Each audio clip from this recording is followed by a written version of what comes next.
Hi there, I'm Travis Shores. Welcome back. I wanted to get into a little bit about how the bell works with most of the Haitian drumming that we're going to be doing. The bell often gets neglected by people who really want to play drums, but it's a very crucial timing element that actually can be really great to accentuate the entire melody of the ensemble.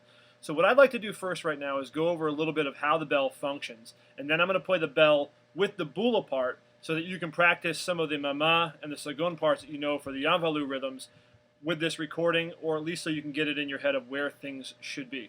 So let's start with what's called the long bell. In my hand right here I have something called a gankogi. It's a bell from West Africa, from the Ewe people and the Ga people. They play bells like this. This bell did translate over into the Haitian drumming for a very short period of time. You actually can see drawings depicting one flat piece that's short and one flat piece that's long. Instead of being open like a bell, these were often flat pieces of iron, and then it ended up translating into just being a hoe blade. So if you see people playing on a hoe blade in classes or anywhere in folkloric settings, that's actually correct. So a bell or a flat piece of iron. Ogan, the name for the bell, actually means iron in the dialect of Haitian Creole. So for right now, we're going to play what's called the long bell.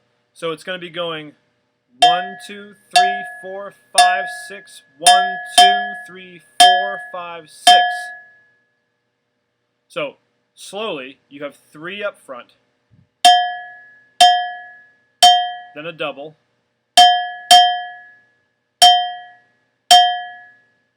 that's the whole rhythm. Now, what makes this tricky is the last hit that you play ends up becoming part of a double back into the next part of the phrase.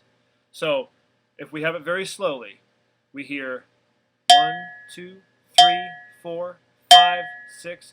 1, 2, 3, 4, 5, 6. 1, 2, 3, 4, 5, 6. 1, 2, 3, 4, 5, 6. 1, 2, 3, 4, 5, 6. 1, 2, 3, 4, 5, 6. 1, 2, 3, 4, 5, 6. 1, 2, 3, 4, 5, 6. So you have 2 cycles of 6. 1, 2, 3, 4, 5, 6. And then 1, 2, 3, 4, 5, 6 before the whole thing repeats. So the bell pattern is actually 2 counts of 6 long. So if you wanted to hear it without the count, here's how it sounds.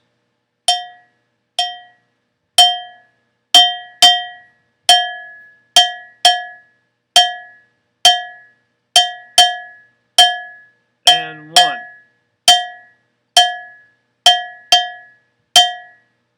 1. 1. 1. 1. 1.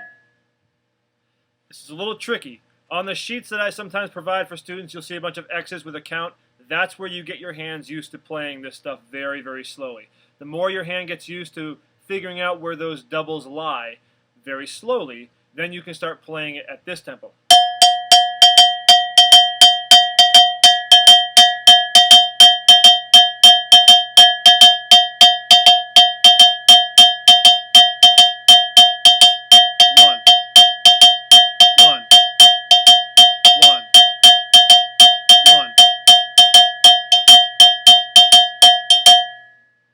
So that's about the tempo that you'll often hear it at. But for right now, we want to be able to make sure that we get the right strokes, because if we mess this up and get upside down, it does affect where the other people feel the actual beginning of the phrase to be. So slowly again.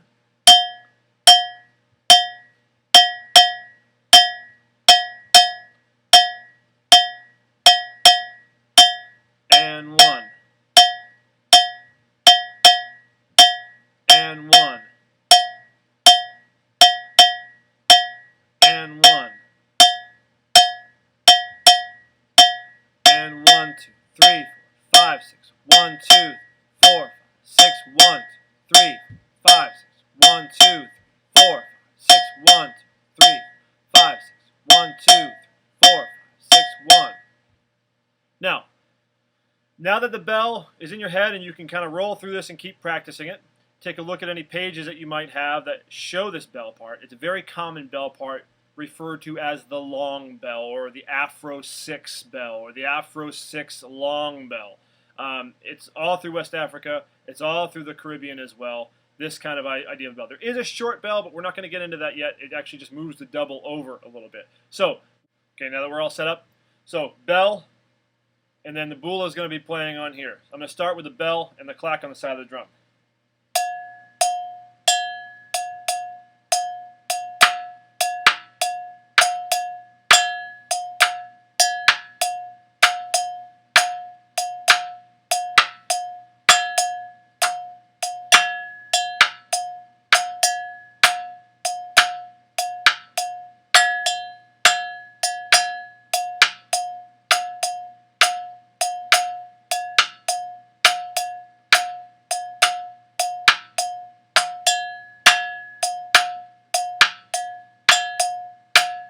Boula. So here's bell and bula together.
So play around with that a little bit, see how that feels. If you want it at a slower tempo, here's it slower.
So fast tempo, slow tempo.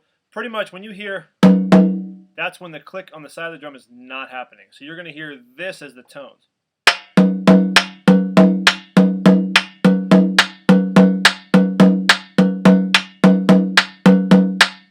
Or with the bell.